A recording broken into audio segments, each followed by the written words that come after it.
Hey now, yeah! Good morning, PSW Steph Kleins, friends joining us for a lovely Wednesday. Hope you guys are having a great day so far.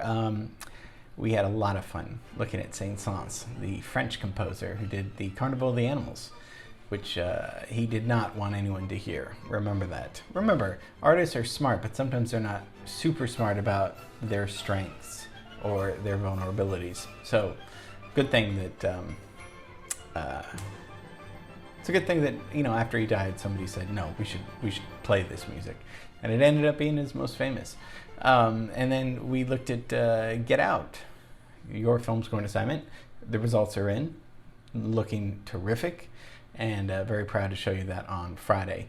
Today we're going to talk about somebody, I don't know, it's, you know, there's so many people to talk about. And I always think, oh, gee, like, am I running out of people? But no, there's no shortage of people. Lest anyone think I'm getting dry on ideas. No, we're talking about somebody that Bonnie's like, did you do a class on him yet? And I said, no. And I don't listen to what she says, but I listen to what she says usually. So today we're going to be talking about probably the most famous big band swing leader. Not Duke Ellington, because we already talked about him, but the premier musical symbol of the big band World War II era, of music. We're going to be looking at the great Glenn Miller.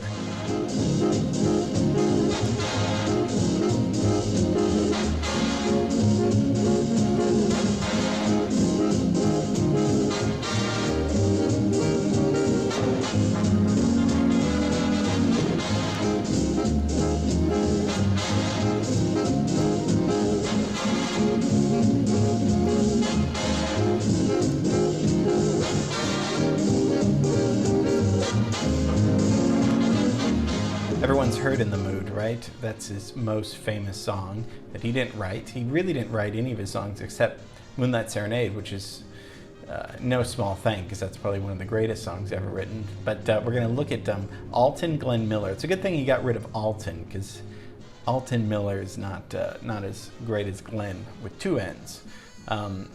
We'll talk about his life, a little bit about his disappearance, because he died young, and mostly what we're here about is to do why are we talking about him? What did he do differently? We're going to find out what he did different, and it involves a clarinet. Yes, it's going to be a very exciting class using understanding his use of the clarinet. So yeah, Glenn Miller. Chattanooga choo-choo, run it down again. Let's go. 1, 2.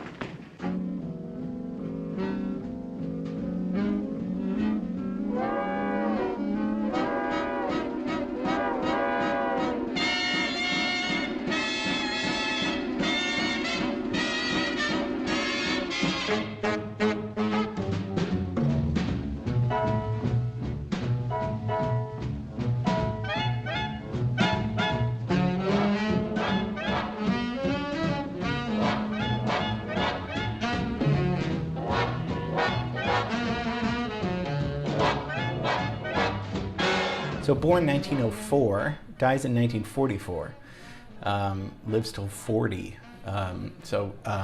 American big band leader, trombone was his main instrument, arranger, composer, and leader of the swing era. So mostly from 1939 to 1942, he did all of his hits, and he was as famous as the Beatles. I mean, he was the biggest person.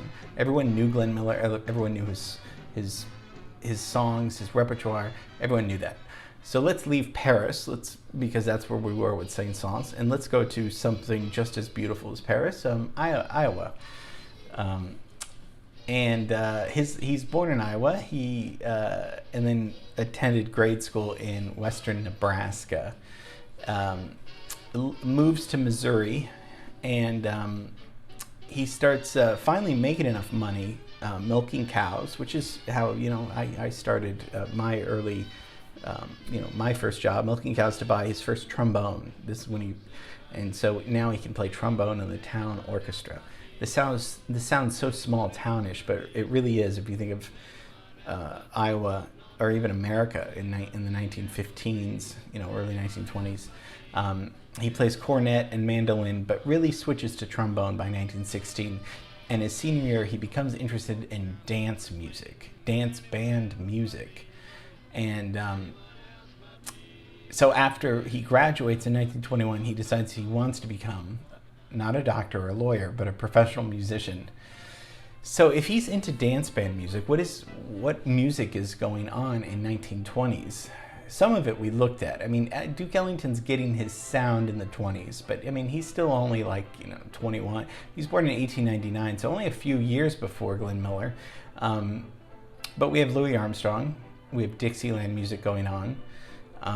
We have Fats Waller, who we looked at a few weeks ago. His music is going on in the 20s.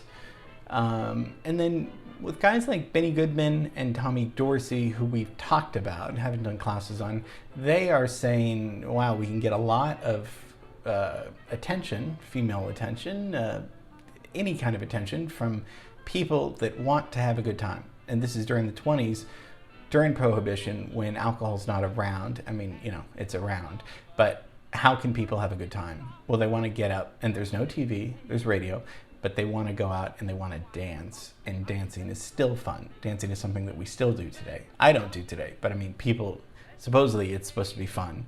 And so that's what's music, and a lot of these songs are written by George Gershwin. Gershwin's a songwriter. He didn't have a big band, as we remember. He wrote songs, so they would do arrangements of his songs. So that's what's going on in the 20s. That's what Glenn Miller and his other friends, the Dorsey brothers, are looking at. He studies music theory, and around this time writes Moonlight Serenade, which we'll look at and listen to later. So he wrote that pretty early on, before he even knew what he was going to be doing.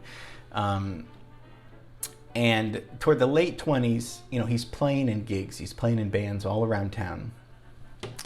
He starts realizing maybe his strength is in arranging music and writing music, because there were a lot of bands going on in the 20s, just like there are a lot of bands today. And then you think of, well, how can my band stick out?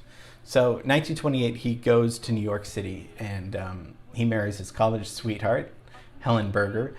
And kind of in the 30s, he's working still as a freelance player, playing in several bands, touring, doing all these things, and working as a trombonist and also as an arranger for the Dorsey brothers. The Tommy and Jimmy Dorsey were very famous as well, but they were kind of growing up with him and establishing their own. It's funny because Tommy Dorsey was a trombonist as well as Glenn Miller, so you think of trombone not being as popular perhaps today, but back then you could lead a band, as the trombonist. In 1935, he assembles a few people under Ray Noble. Ray Noble is most famous in my mind for writing one of the best songs, The Very Thought of You, but he also had his own band. And Glenn Miller's a little bit disillusioned because he's just one of these guys, and if he has a band, they all have a band, like we talked about. They're all playing the same songs.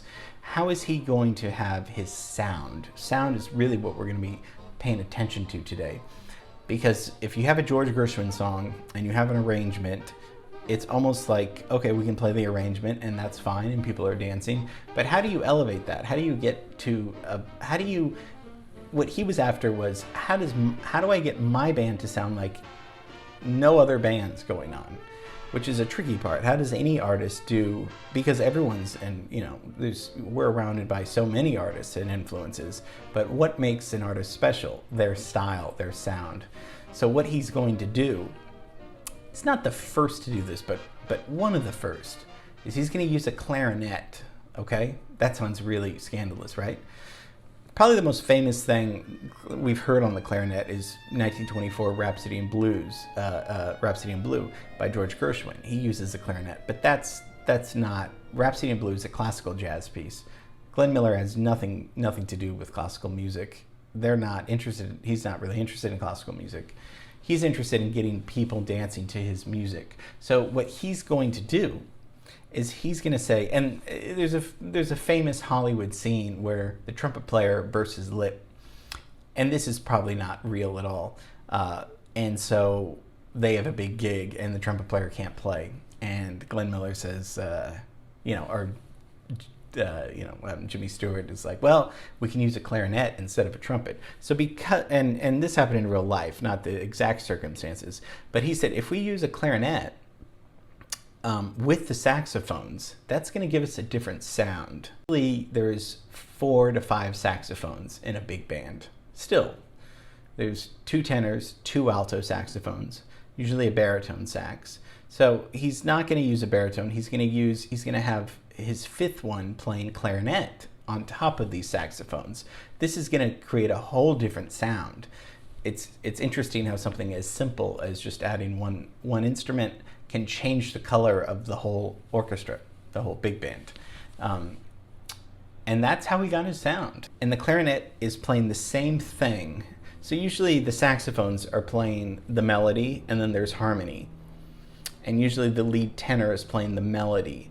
So he's saying, let's have the clarinet play that melody an octave higher. So they're playing the same notes, but it's not at the same register. It's an octave higher. So there's harmony with the saxophones, melody line, and then clarinet melody line, doubling. And that's his song. If you listen to it, what's a little bit different about it? It doesn't sound anything like In the Mood. I mean, obviously it's a slower paced song. It's a ballad. It's one of the most romantic, beautiful songs I've ever heard. He's got muted brass. So brass instruments, you can use a mute. And what does that do? It does exactly what it sounds like. It dampens the sound. So with Chattanooga Choo Choo. Pardon me, boy, is that the Chattanooga Choo Choo? Yes, yes. Track 29. Boy, you can give me a shine. Can you afford to board Chattanooga Choo Choo? I got my fare And just a trifle to spare. You leave the Pennsylvania station about 3:45. Read a magazine and then you're in Baltimore. Dinner in the diner, nothing could be finer. Then to have your ham and eggs in Carolina. When you hear the whistle blowing 8 to the bar, then you know that Tennessee is not very far. Shovel all a coaling, gotta keep it rolling. Woo woo, Chattanooga, there you are. And then he starts getting into show business, more show business with movies. In 1941, you get Sun Valley Serenade. And thanks to these movies and Orchestra Wives, the next year, in 1942, we have the real Glenn Miller and his band performing in these films. So also another great thing is as horrific as the war is going on, it's also great timing because morale is low, right? And we need morale. We need to up it with, and so he actually wants to become a part of the war effort. He's too old to enlist, but at the peak of his career in 42, he decides to join this and become in charge of the army band, and he's going to attempt to modernize military music in a way that's fun, in a way that's big band music, in a way where it's not just boring military music. He's going to make the military band swing.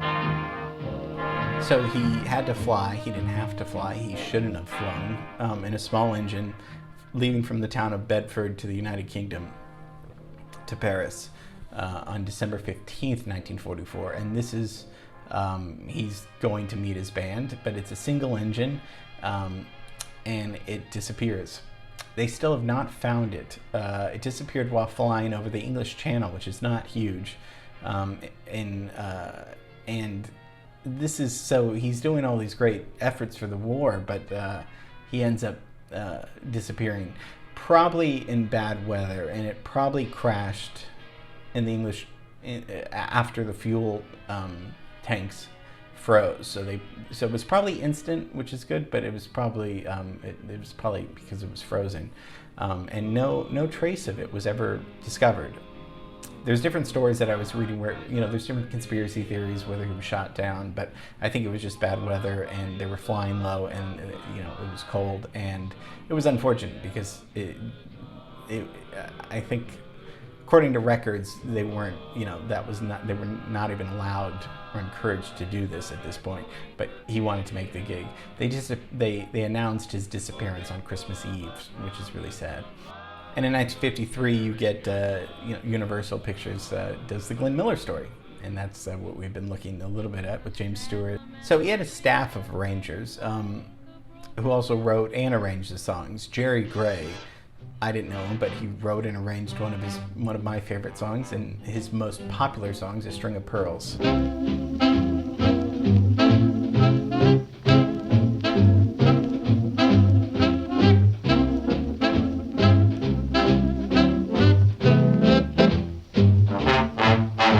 String of Pearls also has a really famous, great solo by Bobby Hackett.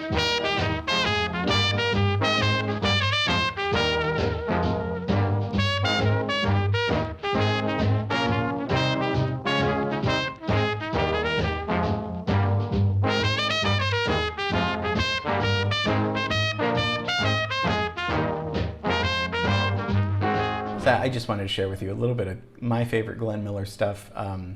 What a sound he had, that different sound, and we've talked about it with different people where style comes from maybe doing something over and over again, and that becomes one style. So I think Glenn Miller played so many concerts, places for the war, toured just like any other band toured, got his sound out there, and when you do it over and over, it becomes your sound and your style. So if you're doing something different, just keep doing it, and somebody will take notice of it if it's original. And he was really an original and died way too young, so that's kind of too bad. But at least he's still talked about today, and In the Mood always puts people in the mood for dancing and having a good time and all that stuff. So hope you enjoyed Glenn Miller, one of my favorites. Love that guy. And tomorrow we're going to be doing a little bit of LA gossip history. It's going to be fun, and Bonnie-rific, and John-rific too, and Megan-rific. It can be all these things. Okay, love you, miss you, and see you tomorrow.